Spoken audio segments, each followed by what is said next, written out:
Selamat datang di Analisa Market Gadis Forex tanggal 4 Mei 2025. Setelah sekian lama saya absen di dunia analisa market ya, dan saya sudah melewatkan harga beberapa komoditas yang biasanya saya analisa sudah lari terlalu jauh, ada yang turun terkoreksi terlalu jauh. Nah, sekarang saya hadir kembali. Yang cukup menarik ketika kekosongan saya tidak menganalisa market ya, harga emas bahkan tembus di angka 3.500 sebelum akhirnya selama minggu kemarin terkoreksi dan tutup di harga 3.240.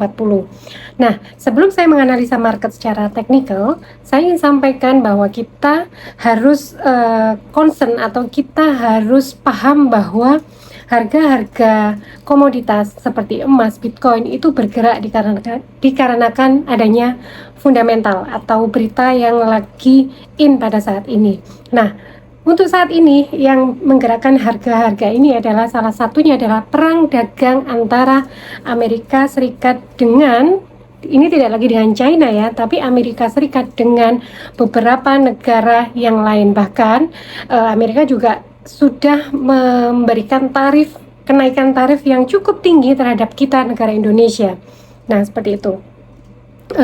Dan yang membuat harga emas menjadi naik itu bukan tarifnya ke Indonesia, tapi memang lebih ke bahasanya kalau bisa dibilang ngotot-ngototan nih antara Amerika dengan China, di mana pada beberapa waktu yang lalu ya Donald Trump ini menaikkan tarifnya China bahkan sampai di atas 100%.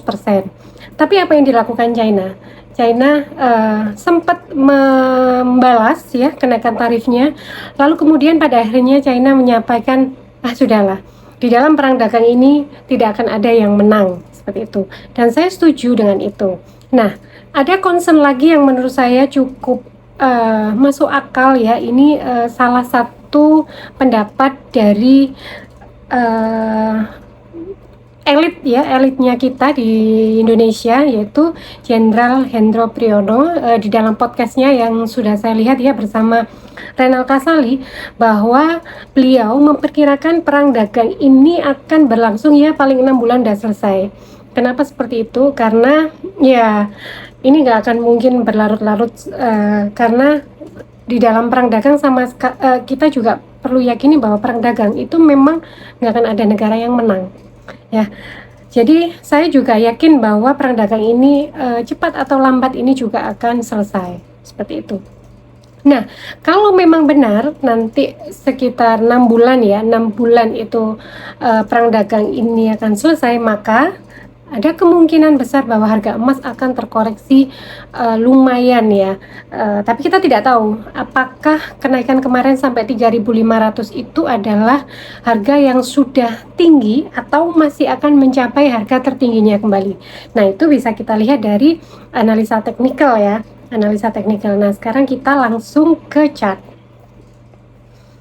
Oke, ini kita ke chart. Saya mau lihat dari time frame monthly ya, karena ini yang cukup menarik. Saya masih tetap pakai bantuan indikator pivot point untuk menentukan harga yang belum pernah tercapai atau all time high-nya apabila itu masih di break ke berapa kira-kira. Nah, itu bisa saya lihat dari indikator pivot point standar.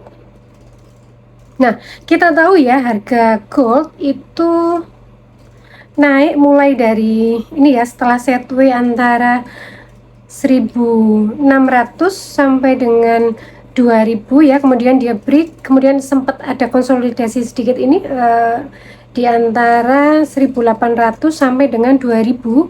Nah, ini mengalami kenaikan sampai sekarang kemarin tertingginya di 3.500. Kemudian pada beberapa bulan yang lalu itu di sekitar Oktober sampai dengan Februari itu juga terjadi konsolidasi atau sideways ya, sideways antara 2.500 sampai dengan 2.700. Kemudian setelah 4 bulan terbreak dan kemarin mencapai level di 3.500.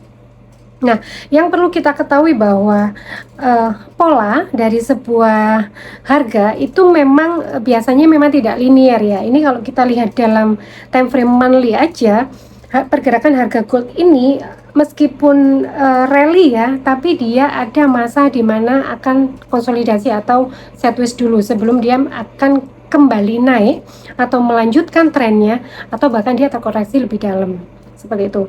Nah, kalau kita lihat dari time frame monthly ya, gold ini memang kemarin sempat ngebreak di R2-nya monthly ya, tapi kemudian dia tetap close-nya itu di area R2 meskipun ini nggak persis ya, tapi ini masih di area R2-nya. Tapi memang kemarin sempat terbreak ya, sempat break ke atas. Nah, kalau memang harga gold ini belum selesai untuk rally naiknya, ada potensi gold akan melanjutkan ke 3743. Ini di R3-nya monthly. Ini juga sesuai dengan salah satu analis juga ya di dunia forex, namanya adalah Master Gema.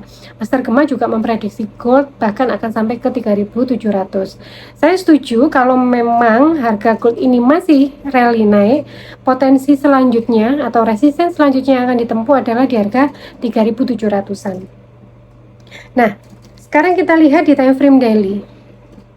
Di time frame daily ini sudah terkoreksi ya. Sudah terkoreksi dan gold ini dia sudah membentuk pola U sebenarnya, dan ini tertahan di area U-nya ya, di sideways-nya kemarin di harga 3.200-an dan naik ke 3.500, kemudian dia terkoreksi membentuk U terbalik sampai dengan 3.200. Nah, ini akan menjadi support yang cukup kuat 3.200. Kalau misalnya harga gold ini masih terkoreksi dalam, potensi gold itu sebelum dia mencapai ke area 3000 ya, ini berada di pivot point period sebelumnya, potensi atau support yang akan menghadang gold itu di area sini. Ini ada puncak harga sebelum 3.500 ya, itu di area 3.150-an. 3.150 sampai 3.130. Jadi kalau area 3.200 ini break ke bawah, jebol, nah potensinya gold itu akan menuju ke 3.150 atau 3.130-an. Tapi ini nanti mungkin belum bisa dikatakan bottoming ya.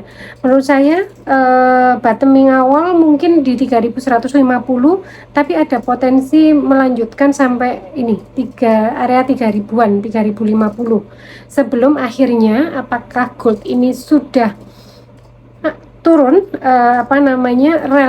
rally naiknya sudah patah karena memang berita soal perang dagang ini kan sudah mulai agak mereda ya, atau dia akan melanjutkan kenaikan. Kalau melanjutkan kenaikan, angka itu tadi yang bisa menjadi patokan ya, di 3.150 atau di area 3.050-an di situ. Itu untuk harga gold. Kalau kita lihat H1 kira-kira hari Senin besok itu apa yang terjadi gold ya. Nah, kalau melihat patternnya ini kan tertahan di S1 ya, dan dia kayak membentuk U ya, meskipun nanti ada resisten di area 3.270-an ya, di 3.270-an. Kalau memang ini nanti resistennya 3.270 ini jebol, ada potensi gold akan naik sampai dengan mungkin di area pivot ini ya, di 3.300-an kembali, atau paling rendah bisa ke 3.310. Karena kalau memang break ya, ini ada pola cup and handle ya, ini cup dan ini handle-nya, atau bisa dibilang ini bikin double bottom. Itu untuk gold. Tapi kalau misalnya gold ini tidak bisa melanjutkan kenaikan dan dia break di S1-nya, dia ke bawah, gold ini akan tes harga di 3.130-an. Sama seperti di time frame daily yang tadi kita lihat ya. Jadi memang area 3.150 itu menjadi area support yang kemungkinan akan dites oleh harga gold ke depan. Nah, untuk referensi yang bisa saya sampaikan, kalau misalnya mau sell ya, terdekat itu bisa ambil sell di area 3270 atau 3260. Untuk TP terdekatnya bisa di 3220-an ya. Untuk stop loss bisa disesuaikan, tergantung misalnya kita bisa terima loss berapa, 10 pip kah, 100 pip kah, atau 1 poin, 2 poin, itu terserah kalian ya. Tapi yang pasti dalam bertransaksi usahakan selalu pasang stop loss untuk antisipasi, supaya kalian tidak kehilangan semua dana kalian, sehingga di momen yang selanjutnya atau di kesempatan lain kita bisa lagi untuk bertransaksi seperti itu. Itu untuk harga gold ya. Jadi kita tahu bahwa harga gold sudah naik cukup tinggi dan ada potensi bahwa gold mungkin memang harus koreksi dulu ya, karena harganya mungkin sudah terlalu mahal, dan ini mungkin korelasi dengan beberapa ya, emiten yang lain. Contoh misalnya harga gold sudah kenaikan, tapi kemarin saham-saham itu kan sudah turun nih. Bisa jadi asumsi pasar atau asumsi investor ketika harga saham itu turun ya, turun terus kan di beberapa minggu kemarin, dan ini harganya sudah murah. Beberapa saham itu jadi murah, jadi mungkin beberapa investor akan mengalihkan dananya yang kemarin sudah berinvestasi di gold, sehingga menjual goldnya dan beralih ke pasar saham seperti itu. Ini asumsi pasar ya. Kemudian yang kedua kita coba analisa oil ya. Nah, oil ini yang cukup menarik karena oil ini jebol di bawah angka 60 US per barel. Ini belum kejadian yang extraordinary ya, atau luar biasa, karena kita pernah mengalami harga oil itu turun sampai 0 ya, atau bahkan minus waktu itu. Nah, kenapa harga oil, padahal ini tidak ada wabah ya, tidak ada, bahkan masih ada perang ya, di beberapa negara masih ada perang, tapi kenapa harga oil tertekan bakal turun gitu? Sebenarnya ini juga menyerap berita tentang perang dagang ya, karena perang dagang ini kan menjadi ekonomi global menjadi tidak pasti gitu. Yang ditakutkan oleh para pengusaha atau apapun ya, karena ketidakjelasan tarif ini kan mengakibatkan perusahaan-perusahaan akan mengalami guncangan. Contoh misalnya, kalau nanti tarifnya dipermahal, apakah barang yang diproduksi oleh sebuah perusahaan itu akan bisa laku, atau apakah dia bisa menjual sesuai dengan kenaikan harga tersebut? Nah, yang ditakutkan adalah dia tidak bisa berproduksi kembali. Terus yang kedua adalah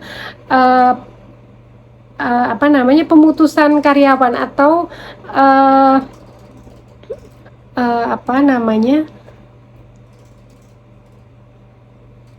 PHK ya, akan terjadi PHK besar-besaran. Nah, kalau terjadi PHK besar-besaran, maka otomatis tingkat konsumsi oleh masyarakat ya, ini juga akan menurun. Kalau tingkat konsumsi masyarakat menurun, otomatis oil adalah salah satu bahan ya, atau salah satu sumber yang bisa menjadi penggerak ekonomi, ini juga akan berdampak. Maka dari itu direspon harga oil turun sampai di bawah 60 US per barel. Dan menurut saya harga oil di bawah 60 itu harga yang cukup murah, karena kita tahu bahwa beberapa negara penghasil minyak mentah dunia itu harga pokok produksinya mereka itu di sekitar antara 70 sampai 60 US per barel. Jadi kalau harganya di bawah itu, otomatis harga oil jadi murah seperti itu. Nah, kalau kita lihat secara teknikal daily ya, oil ini turun dan dia bentuk U terbalik ya, seperti yang saya selalu sampaikan. Pola di chart ini sebenarnya kalau nggak U-nya terbalik. Nah, oil ini kalau di daily dia membentuk pola U dan sekarang berada di support ya, meskipun di sini kemarin sempat mencapai harga 55 low-nya, yang kaki yang sebelah ini low-nya di 56 ya. Tapi kemarin waktu turun sempat mencapai S5-nya, kemudian tertahan di S4 ya, di support 4. Nah, ini kita lihat beberapa beberapa hari ke depan ya. Jika oil ini terreject di sini atau tertahan di area 58, maka ada potensi oil ini membentuk pola double bottom ya. Double bottom, di mana jika terjadi double bottom, kemungkinan oil akan mencoba dulu retest angka 63 di neckline-nya. Nah, kalau 63 ini bisa tembus, maka targetnya double bottom itu berada di area sini, di area 70-an kembali. Ini yang perlu kita perhatikan. Sebenarnya polanya belum jadi ya, tapi kalau kita mau spekulasi sebenarnya kita sudah bisa masuk untuk posisi buy ya. Tapi kalau misalnya nanti turun ke area 55, nah ini terserah sahabat gadis forex. Kalau misalnya dananya masih cukup, bahkan di area 55 bisa beli lagi, karena harga oil jika di harga 55 itu lebih murah lagi dari harga 58, seperti itu. Tapi kalau misalnya memang dananya juga terbatas, perlu dipertimbangkan untuk cut loss di area 55 ya, karena ada potensi kalau memang ini turun dan break 55, nah ini akan menyentuh ke S1 di area 51, seperti itu. Jadi transaksinya itu disesuaikan dengan kesesuaian dana kalian seberapa. Kemudian kalau kita lihat H1, apakah sudah waktunya untuk beli? Menurut saya sudah waktunya untuk beli ya. Bahkan kalau saya bisa merekomendasikan itu bisa beli di area 58, kemudian bisa buy kembali di area 56 ya, 56. Nanti stop lossnya bisa di area sini 54. Nanti targetnya itu, target pertama di area 60 ya, 60-an, target keduanya bisa ke 61. Ini cukup lumayan ya. Kalau oil ini dari, misalnya kita dapat harga di 58, kita lepas atau kita take profit di area 60, itu kita sudah profit 2 poin. Kalau pengambilan posisi satu lot itu sama dengan profit 2000 US dollar, seperti itu. Itu untuk oil. Kemudian yang selanjutnya, nah ini yang menarik ya, Bitcoin. Nah, yang perlu saya sampaikan tentang Bitcoin, kalau sahabat gadis forex mengikuti analisa saya, terakhir saya membuat video analisa, itu saya memprediksi harga Bitcoin itu akan tembus ke area 77.000 ya. Dan benar, harga Bitcoin kemarin itu turun sampai harga 74.000 bahkan. Baru kemudian ini naik lagi. Nah, apakah penurunan kemarin ke area 74 ini sudah menjadi bottoming atau titik di mana dia akan lanjut naik melebihi all time high-nya di 109. Nah, ini yang perlu kita uji. Nah, menurut saya mungkin ke depan harga Bitcoin akan terus rally naik ya, dan itu juga didukung oleh terpilihnya Donald Trump, karena kita tahu bahwa Donald Trump itu adalah salah satu presiden yang setuju sekali atau yang sering sekali menggoreng harga Bitcoin sehingga harga Bitcoin itu naik seperti itu. Tapi yang perlu kita perhatikan adalah kemungkinan harga Bitcoin ini masih akan tertahan, belum break di harga 100 ya, untuk beberapa waktu ke depan. Tapi kalau misalnya kalau saya tidak salah ya, saya mengikuti Bitcoin dari tahun 2014, harga Bitcoin itu biasanya nanti rally atau bottoming itu rally atau dia naik terus itu mulai akhir-akhir tahun biasanya sampai dengan awal tahun. Jadi ini kan di pertengahan nih, ada potensi Bitcoin mungkin akan masih sideways dulu. Sideways-nya di berapa? Ini daily sideways-nya mungkin di antara ini ya, R1 bisa di area 100-an sampai dengan terendahnya bisa di sini pivot di 88. Jadi hati-hati ya, Bitcoin ini ada potensi masih akan sideways karena kemarin juga udah kenaikan ya. Kalau saya lihat berarti dia sudah bentuk pola pattern bendera ya, dia naik, dia bikin sideways, naik kembali, nah ini bikin sideways.